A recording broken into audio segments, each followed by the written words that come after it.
What's up? How are you? I'm back again from androguru.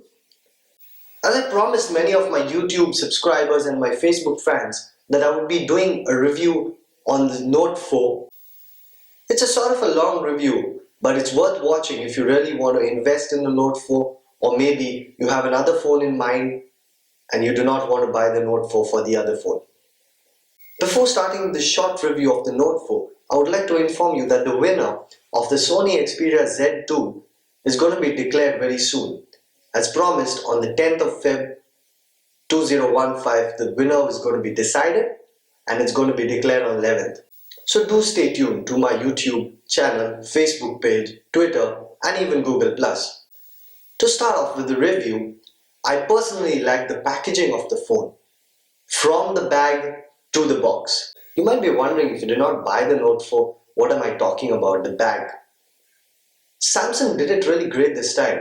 Usually smartphone manufacturers, they put it all out in a box. Like if you see the Redmi 1S, it's a really neat box that you could use in different kinds of day-to-day life, maybe to stack up some books or to stack up any kind of thing maybe you want to raise a height on.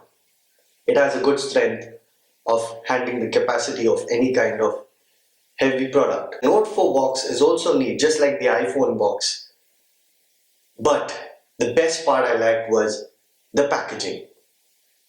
The carry bag, as you can see in the image, is really blending the color with the box at the same time. The carry bag is neat. So maybe you have just bought the Note 4 and you're carrying it back home. It's really stylish to hold in hand. It's not like a normal plastic bag or any kind of bag that you would use in your day-to-day life. It has class, standard, and at the same time, it goes well with the Note 4. Looking at the marketing angle, Samsung has done it great this time. Samsung, I have to give you a plus point for that. Do keep on coming with like this kind of stuff that really flaws people and people are just wanting to buy your phone the next time. The Note 4 would be obviously liked by many because it's a Note 4. The Note 3 were bought by many kind of users across the globe. I personally purchased the Note 3 because I like the multitasking feature on it. To be very frank with you, the stylus that came with the Note 3, I did not touch it at all after the first day. It's not great to use, but at the same time it has its own perks when you have to note something for a long time or draw something or get some kind of thing sketched out. That's where you could use a stylus. Otherwise, everyone is running by their fingers today. Chatting, messaging, typing, everything is going on by fingers. Fingers today work faster than even the stylus. So if Samsung is planning on the Note 5, I would personally ask Samsung not to include the stylus in the Note 5 because people are not using it every day. They just use it for some time of their life. The Note 4 box, which has a device inside, is really neat, smooth and nice to feel, just like any other phone box. One other box I liked was the Redmi 1S, as you can see in the image. Apart from the Note 4 packed inside the box, there are other few accessories which are worth mentioning about. Have a look at the image. There's a quick start guide. I don't know who really reads those things today. I personally have not read any kind of quick start guide even till today. There's a USB cable, an adapter, earphones, and extra earplugs that you could use once your earplugs wear out, because Samsung knows that these earplugs wear out after a certain kind of time or even get dirty. As I said, dirty. The white products that Samsung provides every time with every kind of phone that they release, I personally do not like to use those products because they get dirty after a lot of time. And Samsung did it good this time by giving extra earplugs. Summing up the packaging, it's really neat. As I said before, worth buying or not worth buying, it has to be on the phone, not on the packaging. So I continue with the review. Apart from the battery and a fantastic 16MP OIS as an optical image stabilization primary camera, the device has a micro SD card slot and a SIM slot behind. I mean, if it does not have that, how are you going to call someone or maybe store your data into it? But it's worth mentioning because at the end of the day, it's you who are buying the phone, not me. I'm providing my review to you so that it makes it easier for you to purchase the phone. As you can see in the image, the back cover has a soft touch foam leather feel, just like the Note 3. It is highly durable and I love the black metal band on the side of the device. Comparing the Note 3 and the Note 4, It's just almost the same because Samsung has released a flagship device and it's a multitasking phone. If you've not bought the phone, then this is just what you can get a scoop out of.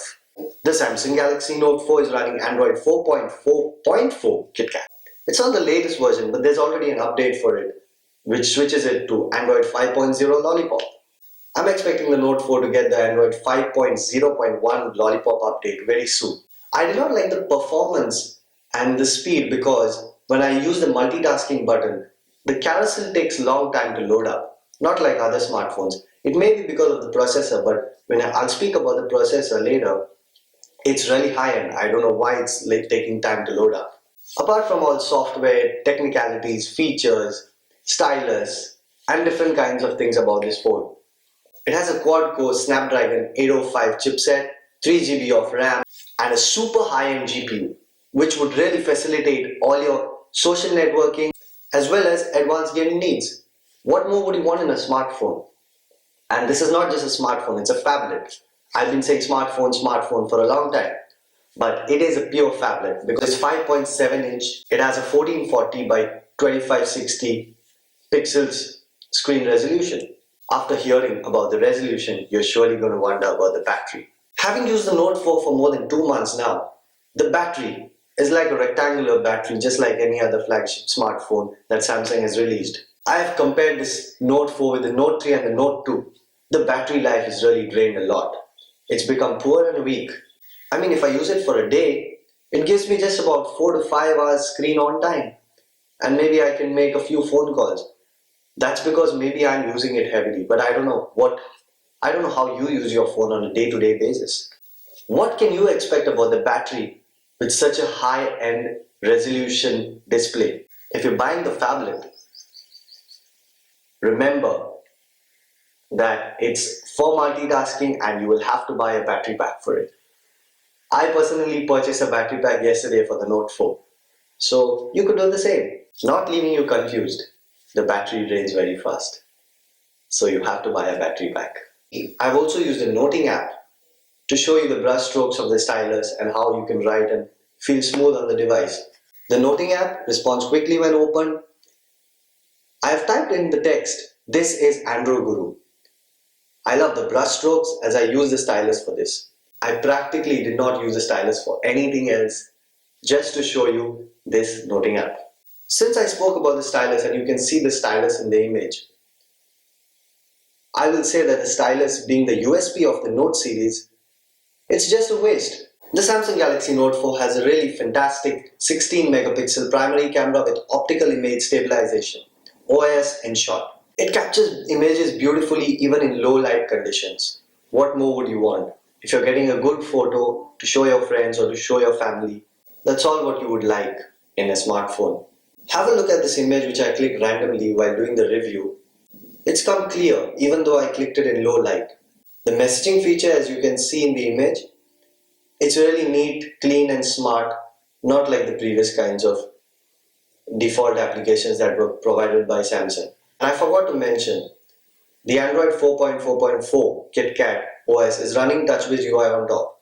So even after you update it, it's going to run TouchWiz UI because that's the usual interface of any Samsung kind of smartphone. Have a look at some of the images back again which I've shown in the review and listen to what I'm saying carefully so that it helps you make your decision easier whether to buy the Note 4 or go for another low-end smartphone. Over to the most important thing that you would want to know. Spending about 55,000 rupees on this phablet would not be worth if you're really investing your full salary into it. Just to have a mobile that you could use to show off, then please don't buy. If you're going to use it wisely and you need all the features that are provided in the smartphone like multitasking, stylus, really high-end hardware, then go ahead for this phone. Some of the reasons to buy this smartphone would be if you got a good budget, if you're a Note series lover, if you're a multitasking person, if you like fast charging, you want a good screen size like 5.7 inch, camera and recording features would be a plus point, and the most important, if you need a phablet. Thank you everyone for watching this video. Do share with me your comments on the same. Like, share and subscribe to make this community bigger and better. I'll see you in the next one. Peace.